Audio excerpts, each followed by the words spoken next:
হারিয়ে যাওয়া রবীন্দ্রনাথ ঠাকুর। ছোট্ট আমার মেয়ে সঙ্গিনীদের ডাক শুনতে পেয়ে সিঁড়ি দিয়ে নিচের তলায় যাচ্ছিল সে নেমে, অন্ধকারে ভয়ে ভয়ে থেমে থেমে। হাতে ছিল প্রদীপখানি, আঁচল দিয়ে আড়াল করে চলছিল সাবধানে। আমি ছিলাম ছাতে তারায় ভরা চৈত্র মাসের রাতে। হঠাৎ মেয়ের কান্না শুনে উঠে দেখতে গেলুম ছুটে। সিঁড়ির মধ্যে যেতে যেতে প্রদীপটা তার নিভে গেছে বাতাসেতে। সুধাই তারে, কি হয়েছে বামি? সে কেঁদে কয় নিচে থেকে, হারিয়ে গেছি আমি।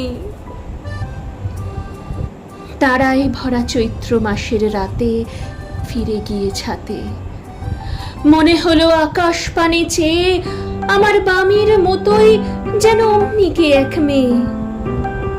নীলাম্বরের আঁচলখানি ঘিরে দীপশিখাটি বাঁচিয়ে একা চলছে ধীরে ধীরে।